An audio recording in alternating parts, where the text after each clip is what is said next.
You're watching this channel. STV. STV. STV. Student television. Here's the thing about the beginning of student television. We all wanted to do movies and TV and film. We did pretty goofy stuff. You want to scare little bastards? Yeah! It was really stupid stuff, but really fun. This was a good learning experience for all of us. Stop, David. Stop. Really stop. I was just a ham. We had a great time. It was fun. It really was a lot of fun. You know, we were just dying to sort of make something, and STV allowed that to happen.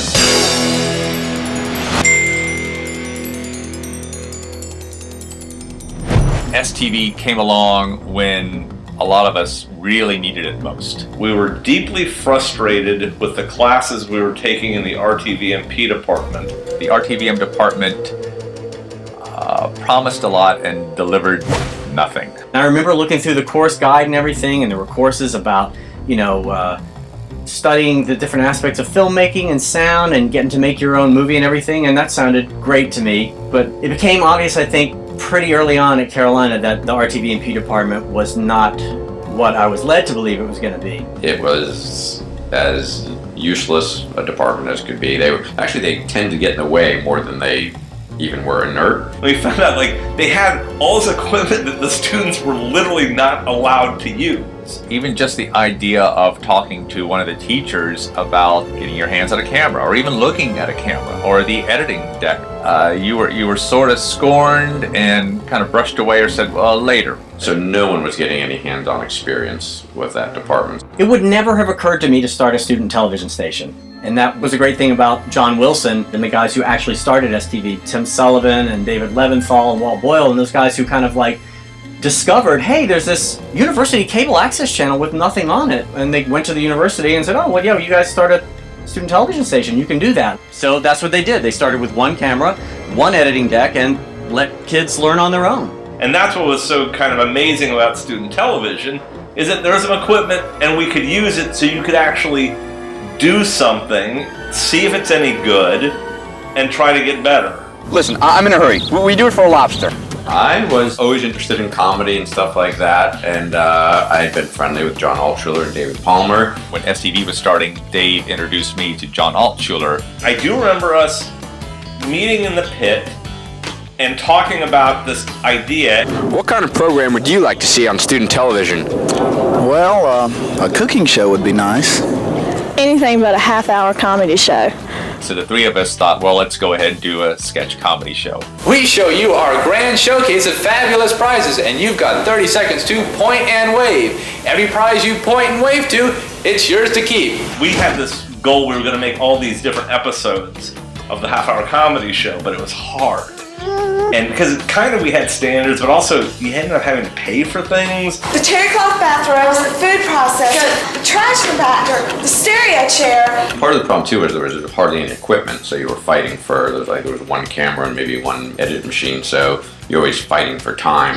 We felt a little bit like outlaws because there were rules and sign-ups and all of this, but look, we weren't, maybe we were jerks, but we weren't mean, but we did kind of just sort of, run and gun, take it, let's go shoot it. Look, it's a boy! Yes, it was a boy. A boy raised by wild plants. He must have been abandoned here as an infant.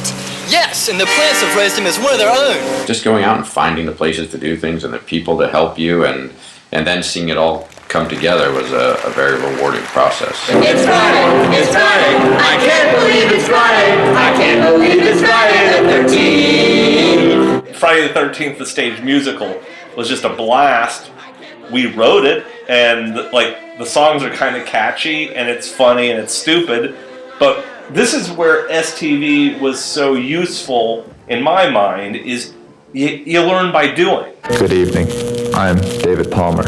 Because I was so wanting just to get my hands on this equipment, I kind of lived at the STV office, so that when we weren't doing half-hour comedy show stuff, I also was trying to lend a hand on This Is It. It was STV's magazine show, which was just always a hodgepodge of fun things going on around campus.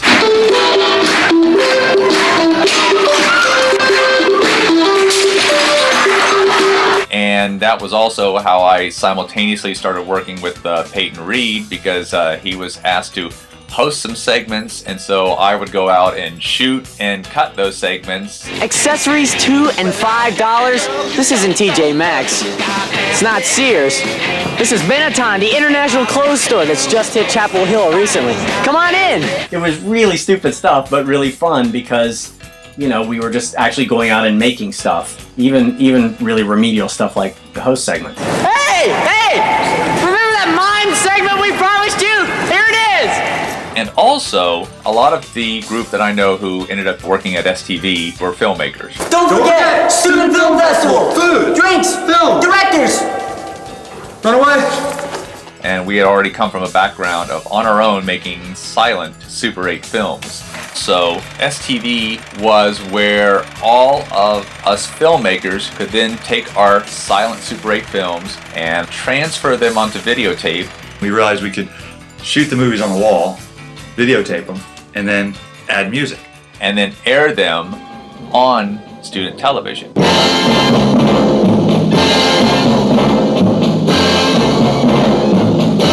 I mean, that was a huge leap, quantum leap forward for kids who grew up making Super 8 movies that were silent to go to television. For us, it was great because we had a whole backlog of student films we'd made in high school and maybe even before, and continued to make.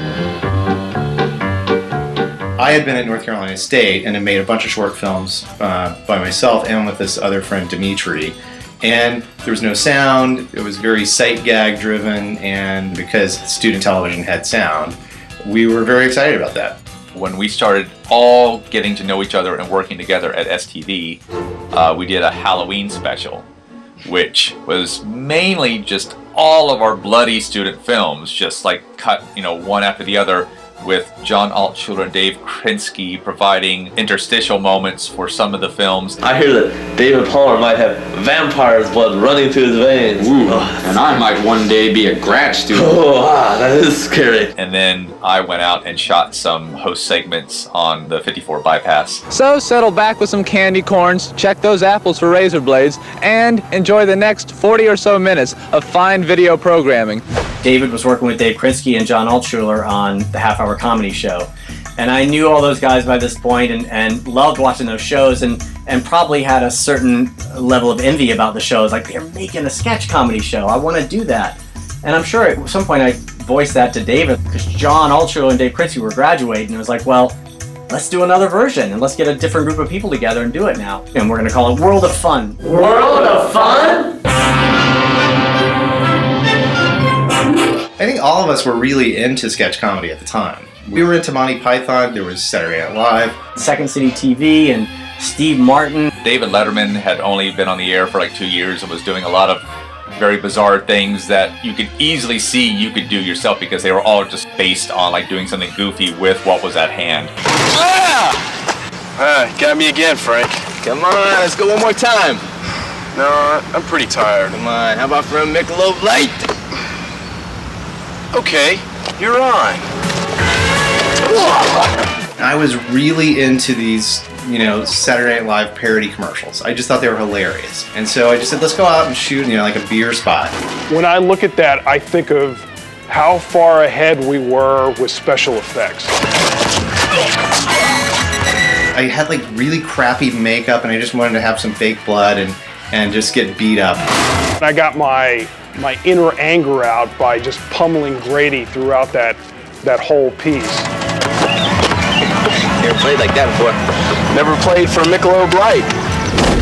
Grady had this record album that was put out by Chevrolet in the mid-'60s about safe driving by some unknown folk band. So we created a band called The Right Direction and shot a few videos based on these songs from this album. For the good of all concerned, we have many driving rules and we'd be a lot of fools if we ignored them. The whole song was a 60s or 70s thing, and it was about like being cool with the kids. Kids today aren't going to listen to the fuzz. They're not going to listen to authority. We feel like music is the medium with which we can reach them, and I feel this, I believe this. The Right Direction video sketch, to me, was a little bit influenced by Spinal Tap. and a little bit influenced as well by the Ruddles. Buses and trucks all seem to surround you, but a moment's hesitation, just a little consideration. I felt like I stumbled into some people who luckily had all these resources at student television, cameras, editing, it was all Greek to me. I had no idea, but we had the most fun. I mean, it was just fun. All I want is some food, maybe a cheeseburger, just some food. We were improvising a lot of the ideas. You wouldn't talk so tough if Jet Manley were here. Jet Manley is Jet Manley! Mind if I join the party? For the most part, we would come up with a good idea and then we would just sort of barely rehearse it and then shoot it.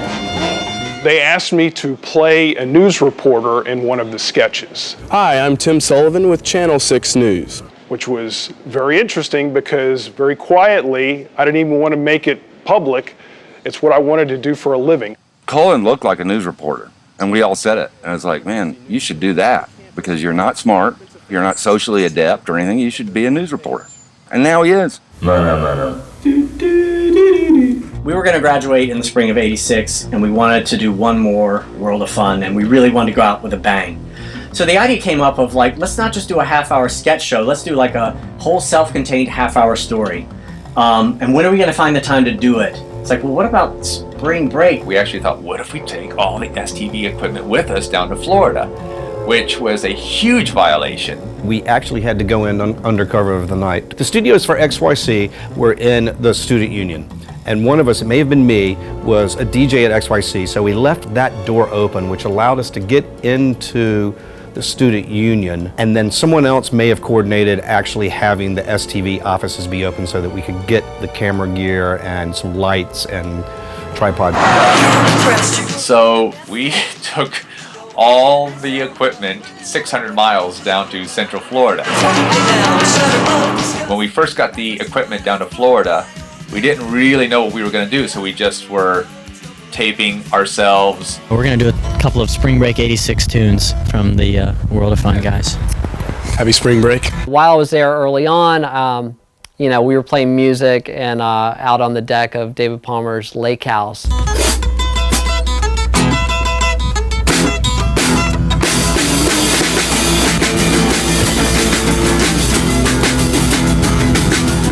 And then we started getting the idea like, well, maybe we should be doing some sort of a story. Yeah, it's the radiator, not the radiator. Yes, it is. It overheated. We came up with this very basic idea of 4 characters who go down to Florida for spring break from Chapel Hill. They have car trouble. They have to split up to find a tow truck or a phone or something. What the hell we need a phone for? You gonna call you mama?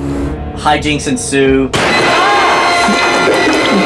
And they have all these obstacles they have to get over before they're reunited. We're gonna die! We're not gonna die! We're not gonna die! You're the one that almost got us killed by a bunch of Neanderthal. First time I got involved with STV was spring of 1986, sophomore year of college, and was invited down to Florida. I can help bring you from the clutches of Satan. Satan? Had no idea what I was getting into. This might come as a surprise to many of you, but shooting World of Fun 2, we did not have a script. Well. Oh man, a house! Well, maybe have a phone or something, or they can give us some help. We might be able to help, huh? There was no story, and then we went and found locations. We found locations and costumes and said, okay, what kind of story can we create out of this? We stop it. Say, well, it's gonna knock. We pushed the envelope in terms of the production. Like, we had these shots shot out of the back of pickup trucks. David was in a bass boat in the middle of the lake with the camera on a tripod. One thing I'm proud of in all the student television stuff is I did all of my own stunts. Watch him, dog! Now wait a minute, boys! You shot the dog! So if being a television reporter didn't work out, I always felt like I could fall back on being a stuntman. All right, fellas, what can we do you for? We didn't really know how to end that show. So we came up with the ending that a mad ventriloquist dummy was going on a killing spree. He's been driving around a white pickup truck picking off people left and right. He's killed 38 people so far in the last 24 hours. Left and right. He's armed and dangerous. We tried to orchestrate as best we could without any special effects a bloodbath. Hey, kitties!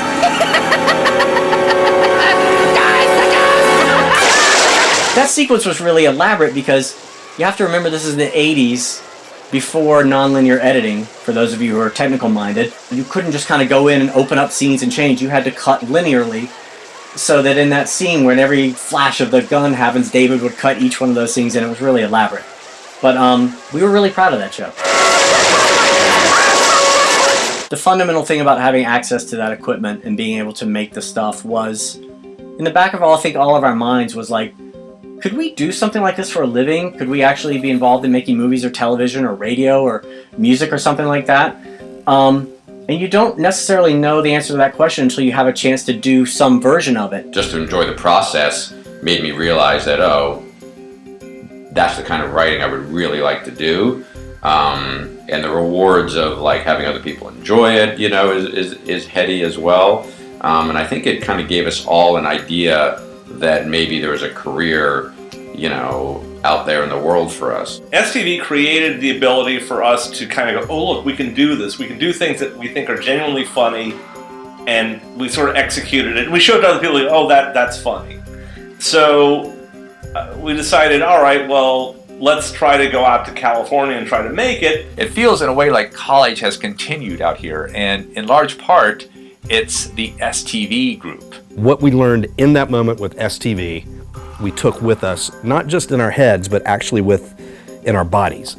I.e., we're all still friends, we all still collaborate together, we all still work together. That to me was amazing. I never thought in 1983, 10 years later, we'd all be working, you know, pretty much professionally in Hollywood, but still working together and still basically on STV type equipment. This was right before digital changed everything. So cut to years later, and I'm actually editing comedies. I've worked on shows like Curb Your Enthusiasm for HBO. I had an Emmy nomination for a Chris Rock comedy special that I edited for HBO. Currently I'm editing The League, which is now popular on FXX. I've directed around 80 music videos. Nowadays I'm producing a movie channel for YouTube at Berman Braun called Cinefix. I was the executive producer of Survivor. I did a bunch of National Geographic and Discovery Channel shows. I've been a television reporter and anchor in Massachusetts, in Tennessee, in Indiana, and now here in North Carolina, just down the road from UNC. I wrote a movie and got some money and went back to Raleigh and made it Bandwagon, and that got into Sundance and was well received. I made a movie called Drive Me Crazy with Adrian Grenier, and then I made Like Mike, and then Zachary Beaver, and then I made Aliens in the Attic. Survivor, where I was a supervising producer and later executive producer and showrunner for 7 or 8 years. Most recently, just finished directing and producing my first feature film, The World Made Straight, based on the novel by a guy named Ron Rash. I got to get into the niche of long-form documentaries for older movies that were starting to come out on Laserdisc and then DVD, like Jaws, Close Encounters, Psycho, The Birds, Marnie, Rear Window. Got to do some Scorsese documentaries for Taxi Driver, Cape Fear. Basically, when Dave and I came out, we sold a screenplay with David Palmer. We worked on King of the Hill for basically the entire run of the show. We wrote and produced for Beavis and Butthead, wrote the movie Blades of Glory, a show coming up on HBO. We're currently writing Popeye, an animated feature with Gendy Todorowsky of Dexter's Laboratory, Samurai Jack, and the Powderpuff Girls. I directed episodes of New Girl with Zooey Deschanel. I was also fortunate enough to start directing movies. I directed Bring It On in 2000, directed Down with Love in 2003 with Renee Zellweger and Ewan McGregor, The Breakup with Vince Vaughn and Jennifer Aniston in 2006, and I directed Yes Man with Jim Carrey in 2008. Don't touch that dial. More fun coming your way on STV. Happy 30th anniversary, STV. Happy anniversary, STV. Happy 30th anniversary, Student Television. Happy 31st anniversary, Student Television. It's 30th. STV, you're 30. Stay there. Enjoy it. It's a good age. Happy anniversary, STV. Happy anniversary, Student Television. Happy birthday, STV. Is there a party for someone? Happy 30th anniversary or birthday, STV. I'd like to wish STV a very happy 30th birthday or anniversary. I'm not sure which, but it's your special day, so if you want to have a happy one, please do. If you don't, that's fine with me. Happy 30th anniversary, STV. Don't ever smoke and stay in school and no drugs. This is Student Television.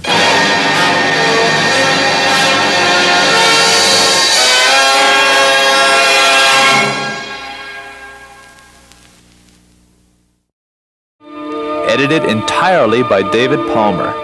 Copyright 2013.